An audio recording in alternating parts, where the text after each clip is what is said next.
what we call puss. Hi, everyone. I'm Tanya Tsunami. Welcome to Kudos for Spilling. And today I have my very special guest, a friend of mine, one of my favorite New York-based drag artists, Wesley. Hi, how you doing? I'm doing good. How are you, my love? I'm doing good. I'm right here at Red Eye before my show, so I'm glad I'm ready early. I'm feeling good. I'm ready to have a fun night tonight. So yeah, feeling good. Yeah, and your shows at the Red Eye are fun. I got to experience. I was part of a girl group, so that was fun. Yes, that was iconic. No one has ever done that before, and I don't know why. Like, it really shook something inside of me, and I was like, why aren't we doing that? I want to do this more often. Like, yeah, category is next. yeah, that was so fun to me because it was just like, we all know that. We all know that song. Right. Yeah. Oh, we're talking about the Read You Wrote You from. We did Read You Wrote You. Yeah. Season. What was it? What season was that?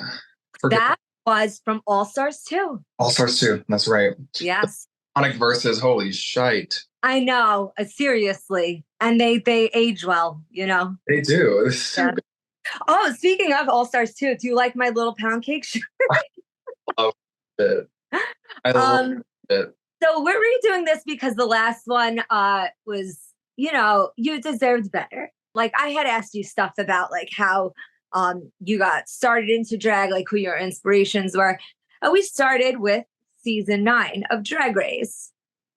Yeah. You mentioned some people from there that were influences on you, and they're some of my favorites. So if you want to share about that. That was the first time I ever watched Drag Race, was season 9. That was in college. I'd never watched any of it before. I was never really into any of it before. I guess I was like scared to do it. I was like, there's something about it that scares me. It makes me nervous. And I think that was truly because I had this in myself, and I was just too afraid of myself to go for that, to watch it, to like view it. And yeah, the first time I saw it, I was like, this is insane. And my friend was rooting for Sasha Velour. And obviously, I mean, she won. She was amazing. I was so inspired by her, but yes, it was the first time I experienced that sports thing that the straights do. It's like that. I totally understand what you're saying, where it's like you're rooting and you're like heart's racing and you're screaming. Yes, like you don't know. How could you have eliminated that? You're right. I know. Because reality TV isn't my situation. It's not my favorite thing. Like, I don't need it. I think times, and it definitely brings the memes. Okay, but it's really, Drag Race is like, it gets me going, and I'm like, fuck yeah! Like, I know, I could say the same. Yeah, that was a really talented season too. I mean, you had Shea Coulee, you had Aja, who's NYC Ballroom Vogue, very good at what she does. That was a very talented season. Peppermint, I mean, like, it was very talented season. A lot of legends, a lot of amazing drag queens, and I mean, it's not like it's not necessarily the same nowadays, but it kind of has lost its there's so many seasons of Drag Race. It's like, which one do we even watch? Like, what do we care? Right. There's too much to up with. So yeah, everything versus the world. And I honestly haven't watched any of the global yet, but I do love Alyssa Edwards. Oh, she is doing so. I'm actually watching that a little bit. She is doing so well. She is. Oh God, it's so good to get back on that shit. She is prime reality TV stardom right there. Me talk about memes. Annie, what was her name? Annie with the gun. Annie, get your gun. Yeah, when she was rolling around in the wig. She was like, I gotta get up in this. I gotta get up. I gotta get up in this gig, girl. Yeah. You doing pretty good. Yeah, no, prime, like, just like in the mirror. Love it. Your residency at the Red Eye. I will be making it back again. I hope you do. And I hope we can do something like that again because no one does that shit. So Yeah, no, we'll definitely talk about it and we'll plan this time. Even though we did an awesome job not planning. But I wanted to ask you, um, you've had like these residencies at like the Red Eye, right?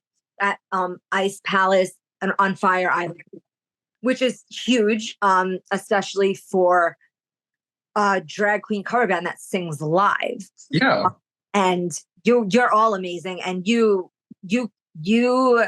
sing the house down, boots, baby. Thank you. Yeah, no, you really do. And I know that you want to work on some solo stuff. Yeah. Did you start on that yet? How's that going?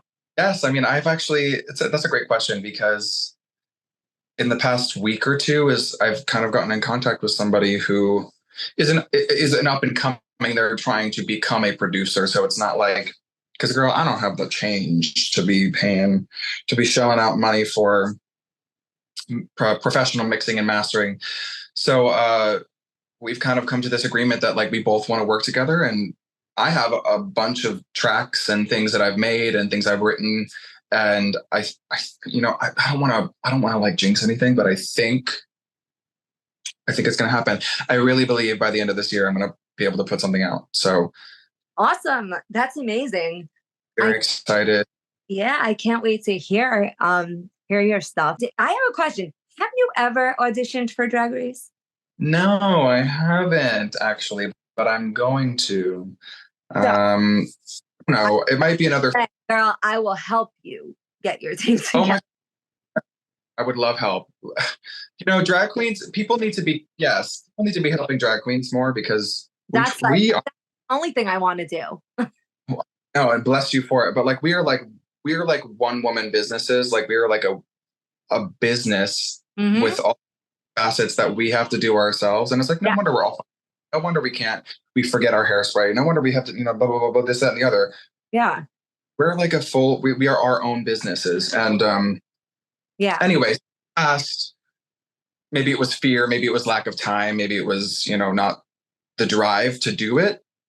But I just haven't been able to. I've started to make a tape, and then, this happened, this happened, whatever. But this year I am determined to do it for the first time. And I mean, like, really determined. I'm sure you could get it across to some important people. But either way, just I on my YouTube channel, I have a video of you just singing, just a clip. And that hit like almost, it's probably 2,000 views. Wow. Like, yeah. So I didn't know that. Yeah. Yeah. Oh yeah. I know your boobies are milking right now. I know. It's really horny. Yeah. You feel the fantasy, baby. I'm feeling it now. With my little mullet updo. I love it. No, thank you for putting that up there. That's so sweet. Oh, of course. Of course. I think we all have like that deep feminine like connection. They just can't explain to someone who just doesn't get it. Yeah, like power. It's a fire. It's what we call puss. Yeah. It's what we call diva, work, slay. Yes. Yeah. Diva, work, hunty, slay, all of it. There's a reason we came up with all those terms. It's to describe that energy. That is the energy that we're trying to describe with those words. Right. Exactly. Right. Yeah. And those are our words. Like my mother doesn't understand when I'm saying something's cunty. Yeah. She's like, that's not right. I'm like, no, it's so right. Oh my God. No, if I said, which I do because I don't give a fuck. If I say cunt around my parents, or, that's probably, they think their least favorite word. But if I say cunt, it's like, they like shiver. They're like, why? Stop. They're like, stop. I don't like that. Yeah. Now.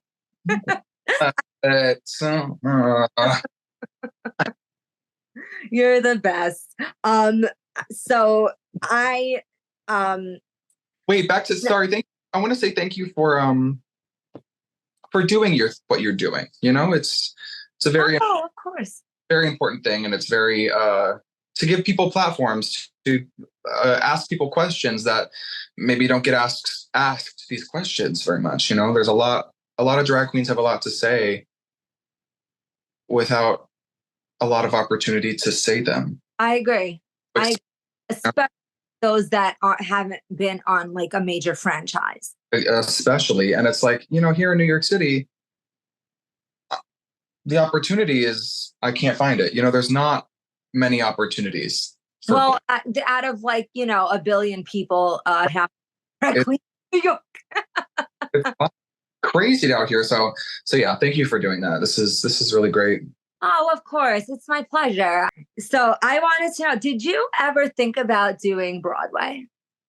Yeah, I studied musical theater. I could tell but from the first time I saw you, and so did I. Yeah. Yeah. I mean, I think a lot of us do. Uh-huh. A lot of drag queens do, because it's, personally, from my experience, it's like, what else do I do? This is, I sing, I act, and I dance, and I'm like, I want to perform. I want to use my body like that, and I don't really know how else to do that. Yeah. So yeah, I wanted to be a dancer on Broadway. I wanted to be one of those great singers. But that dream, after I graduated, I quickly realized wasn't for me. I had back surgery, so I had to recover from that. But so I couldn't be the dancer that I wanted to be. But also, I just realized it wasn't the vibe for me. I went through feeling a little like I don't belong here, but I didn't know how to explain that or express that to myself and like be honest with myself. My voice never really fit musical theater styles, classical, any of that. Your voice is amazing. Thank you. I worked really hard to try and fit the molds that they would put in front of me to do. And as somebody who doesn't really has really struggled with depression, anxiety, self-conscious, all these things. They gave the roles they think that I would play are ingenues, like male ingenues. They like the good looking, everything's perfect. The guy, the main, yeah. I didn't feel that, and I'm like, this is not what I want to do. This is not the kind of, I don't want to fit molds. I don't want to do this. Right. I'm tired of trying to make myself do that. So, no, you know what? Like the best thing is when you realize that and you come back to who you are, and it really is who you've always been. Yeah, absolutely. It's that, you come back to who you are. And, I think that's a great message that you have when you're like, you were talking about like getting like things out there that people don't normally ask on a platform, but, talking about like the stuff that's still stigmatized, like anxiety, depression, we're in a culture that's a hustle culture where we got to be on 24/7. Oh, girl. That is not it. And nobody can be. And yeah, I really believe, I really believe that in today, with all the social media, with like the inflation, with like low wages, like if you don't have mental illness at this point, you're like, either, or you're like, you're a different breed, or you're something else. Like if you're not psychopath, like, you don't have some sort of struggle mentally, I don't know what's wrong with you, because the social media on its own is enough to make me want to jump off a bridge, excuse me. But like, it's just the world we live in is so toxic. Yeah. And the tools to handle that are not, for some reason, taught. They're not taught. And that's so true. I was very sad when I realized how long it took me to get better, and how I had to go through so many years and even become a mental health counselor myself at some point. And then like what people don't realize, minority stress. Oh God. That the goals of it are beyond comprehension. Like, but you know what? And that's why like drag is, although this is like, obviously we take drag seriously, but it's so unserious that's why it's one of my favorite things. And the only thing I do. I will only go out to drag shows. Yeah. You know? Yeah, there's something about drag queens that, which actually, to be honest, I didn't have this when I first started because I didn't grow up in the scene. I didn't have any help. I was all alone. So I was really like, oh, I have to look my best. I have to do my best. I have to be the best. I have to look like this. It took me like a couple years to realize drag is not about that. It's kind of about like letting go of that and like exploring and like having any kind of that, which I still struggle with because, struggle with depression, anxiety, all these things. Having any kind of that perfectionism and seriousness in your drag, like it's a detriment to you unless you are, in a competition, and you're about to win hundreds of thousands of dollars. Like, and especially like working in it, it's very hard. There's a lot of hurdles to go through, and there's not a lot of opportunity. It's like you have to find the joy and the fun, and you have yeah any of that seriousness and just be like, right. You can't take anything too seriously, right? Life is hard enough. Life is hard enough. Girl, speak. It's hard enough. Like, and I'm still learning it. I'm still learning it too, because I have so many hopes and dreams, and I am a perfectionist and blah, blah, blah, blah, blah. So when I get on stage, I want to do my best. I still want to look great. I still want to be great, but I've learned over the years to just like, the audience doesn't care, They'll look. Someone once told me the only person noticing if you're a little sharp or flat are you and the people that are musicians in the crowd, which is probably no one. Yeah. Most likely no one. They're here to have a good time. Yeah, right. Exactly. They're here to let go of some shit. So yeah, help them, and help yourself in the process, Yeah. And I gotta say, that's what your shows are like. Oh, thank you. Yeah, I mean, that's why I keep coming to them, because they do bring joy and really embrace what drag is about, which is all different facets of it being brought together into one performer, and so that's why I appreciate you and love your drag so much. But you're also just an awesome person. Well, thank you, Tanya. I try really hard because I have a lot of things to do in this world. I have a lot of things that I want to do, skills, talents, passions, and sometimes I get lost in that. And so it's good to hear from you that I'm doing the right thing. You are. I wouldn't steer you wrong. I wouldn't lie, but I just wouldn't say anything. Yeah.